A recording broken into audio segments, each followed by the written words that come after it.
Oi, pessoal. Sejam todos mais uma vez muito bem-vindos ao canal Espiritismo e Renovação. É com alegria, com satisfação, que recebo aqui a todos. Faremos, como de costume, um estudo do livro Pão Nosso. Livro esse que foi escrito pelo Espírito Emmanuel através da mediunidade de Chico Xavier.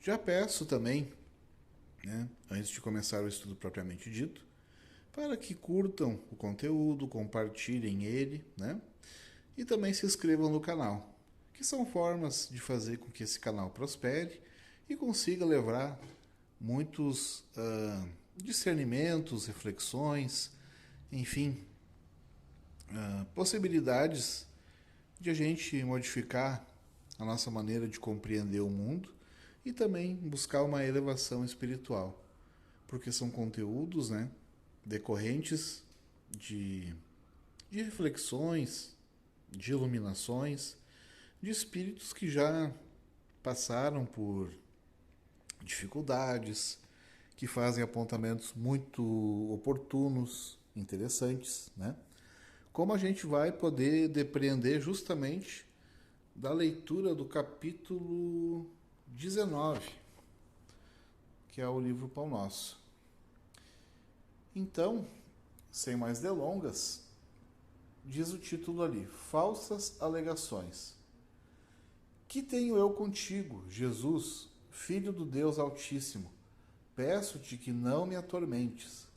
Lucas, capítulo 8, versículo 28.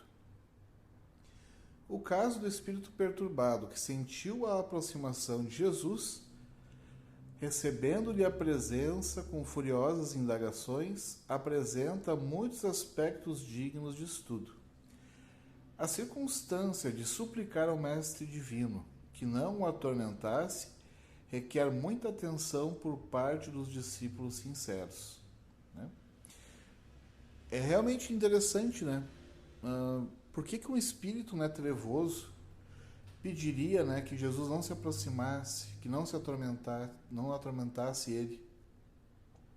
Como o espírito que é pura luz, pura bondade, que chegou no máximo da perfeição relativa que um ser humano pode chegar, já sendo um espírito crístico, como é que ele poderia atormentar?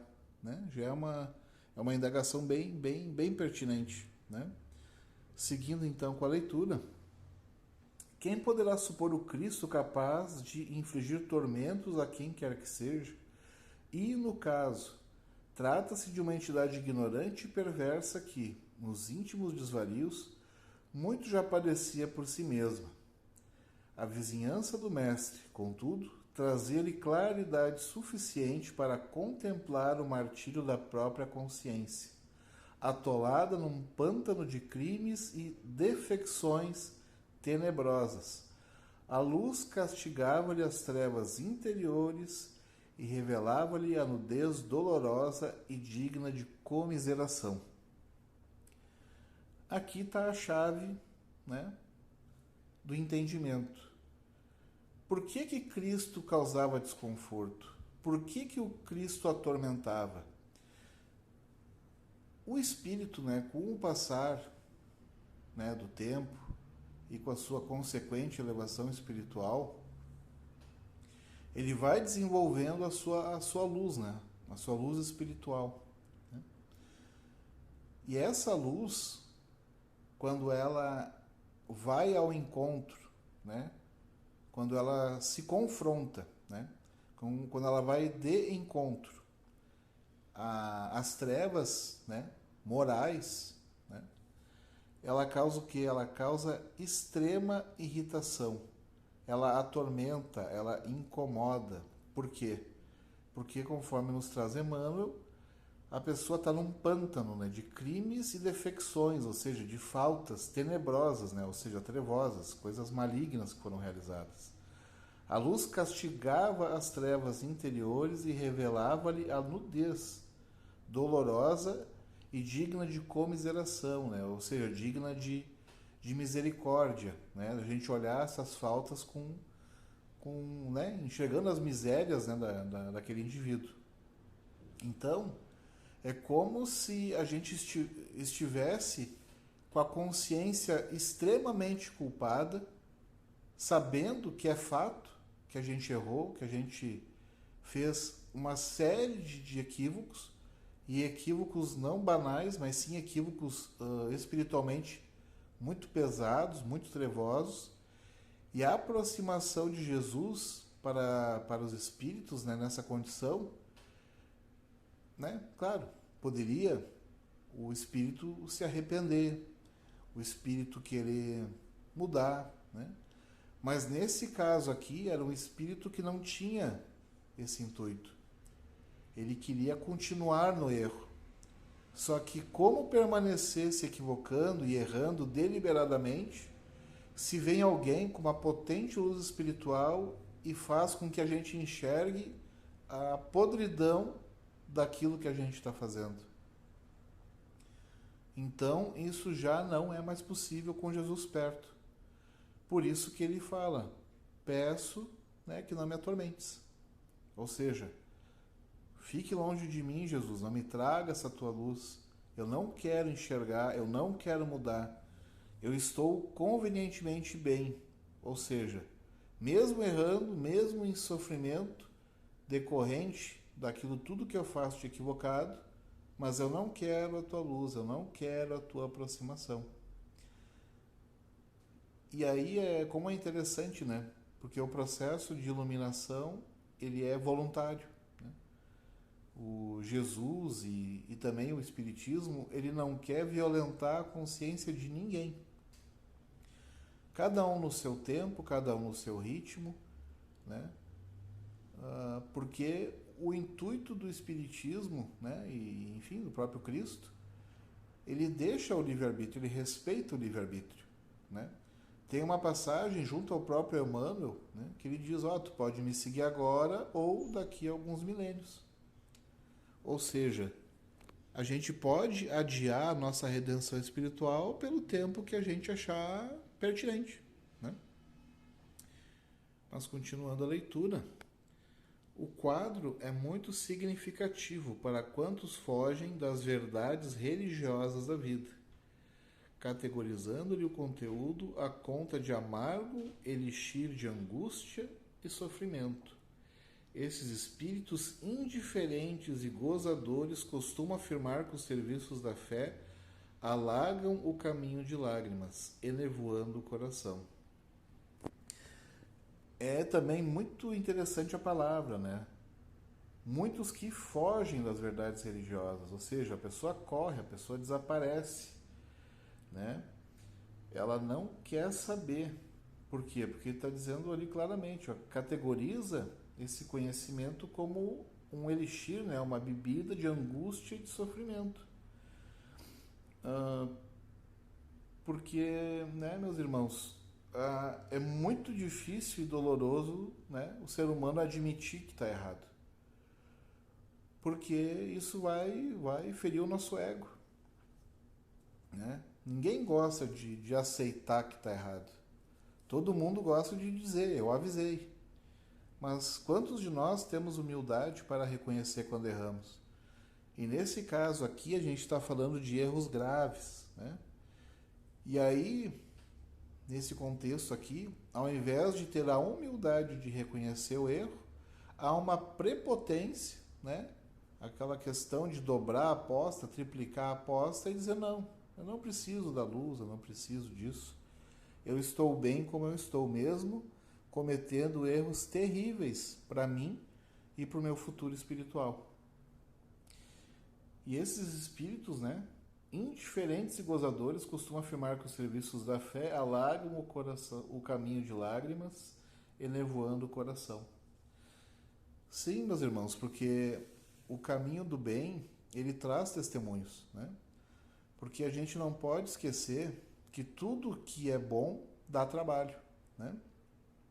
Por exemplo, se eu quero alcançar um excelente condicionamento físico, não dá trabalho ir na academia? Claro que dá trabalho. Se eu quero virar um excelente médico, psicólogo, quiropraxista, enfim, a gente pode imaginar qualquer profissão. Não dá trabalho? Não são anos de estudos, de leituras, de práticas? Sim, dá muito trabalho. E do ponto de vista moral também acontece isso. A gente também é chamado a dar testemunhos, né? E da mesma maneira que a gente desenvolve musculatura intelectual, musculatura física, existe também, né, fazendo essa simbologia, da musculatura espiritual. E claro, há sofrimento, há a necessidade de ter uma dedicação, né? Mas então não procede isso que esses espíritos trevosos falam, né? Porque isso é decorrente do processo de crescimento. Na verdade, eles estão... O verdadeiro caminho de tristeza, né, e de lágrimas é o que eles estão plantando, fazendo mal para eles e para quem é próximo, né, para os seus próximos. Porque quando tu está nas trevas, pensando apenas em si, muitas condutas, né, como por exemplo a corrupção, né, que infelizmente campeia no Brasil, é aquela coisa, eu penso apenas em mim mesmo, né, no meu bem-estar, né, e acabo prejudicando a muitos. A gente pode pensar no tráfico de drogas, enfim, a gente pode pensar numa série de coisas que a pessoa se permite realizar e que as consequências vão ser terríveis, né, nefastas. Mas enfim, terminando aqui no último parágrafo, tais afirmativas, no entanto, denunciam-nos, em maior ou menor escala, são companheiros do irmão infeliz que acusava a Jesus por ministro de tormentos. Então é isso, né, pessoal? Ao invés de admitir a sua postura equivocada, chamam, né? É como diz ali o texto, é como se Jesus fosse um ministro de tormentos. Mas o tormento, na verdade, é da consciência, né? Do ego, de não querer aceitar que está equivocado, né? Então, que todos nós, que a gente consiga, quando está equivocado, realmente pensar, será que de fato, né, essa minha postura que eu estou tendo é porque de fato eu entendo que eu estou correto? Ou é só uma teimosia espiritual de não querer dar o braço a torcer? De não aceitar as grandes, né, verdades espirituais que Jesus traz? E cada um é livre para aceitar, né, essa luz espiritual que banha a todos nós, ou permanecer no erro, né? Jesus não vai violentar o caminho e a consciência de ninguém. Tem aquela simbologia, né, que Jesus ele bate a nossa porta, né? Mas é a gente que deixa ele entrar ou não na nossa casa, né? Então ele é bondoso, pacífico, amoroso, e ele não vai querer o mal para nenhum de nós. Mas uma vez que a gente aceite, é um caminho sem volta. Uma vez que a gente humildemente comece a entender, né, as reformas morais que são necessárias, realmente é um caminho que terá dificuldades, terá dores, mas não são as dores de quem sofre, é as dores da evolução espiritual, as dores, digamos assim, para algo bom, né? Não são aquelas dores decorrentes, né, dos espíritos trevosos que têm a consciência pesada, que logo ali na frente terão consequências também, da mesma maneira, terríveis para dar conta, né? Por saberem que prejudicaram a si e muitas vezes grandes coletividades. Então, que todos nós sejamos sábios, né, e consigamos aceitar Cristo, né, e os seus ensinamentos de luz, de bondade, né? Para que a gente não seja como esse espírito, né, que pede que Jesus se afaste, porque é como se ele fosse, né, um ministro de tormentos, que a gente não tenha esse tipo de conduta. Então, né, meus irmãos, se vocês chegaram até aqui, já fico muito feliz, né? Sinal que vocês gostaram do conteúdo, que ele foi importante para a vida de vocês, trouxe uma reflexão aí que daqui a pouco pode até mudar o seu próprio caminho. Então, se vocês gostaram, né, desse conteúdo, que vocês possam curti-lo. Se vocês imaginam que alguém esteja em dificuldade, né, vocês podem também compartilhar para a pessoa escutar, né, fazer a sua reflexão. E que, né, Jesus, né, espiritualidade amiga e Deus, nesse processo de despertamento espiritual, que todos nós, né, sejamos envolvidos e que a gente continue cada vez mais aceitando as verdades, né, espirituais e nos afastando de tudo aquilo que nos traz sofrimento, de tudo aquilo que nos leva ao erro, e que a gente tenha, né, a humildade de reconhecer isso, né? Porque senão a gente vai ter essa conduta, né, que, que até, na verdade, é uma conduta infantil, né? E também, né, sem usar meios termos, né, uma conduta também preguiçosa, porque a pessoa, né, e orgulhosa, enfim, porque ela não aceita que está equivocada. E que sim, se ela quiser melhorar, ela vai precisar trabalhar e aceitar as grandes verdades espirituais. Mas, novamente, cada um, né, faz isso na medida que quiser e se quiser, né? Porque não haverá, por parte de quem é espírita, né, por quem se diz de fato cristão, nenhum tipo de obrigação ou violação de consciência. Então, mais uma vez, né, que Deus abençoe a todos nós e que assim seja.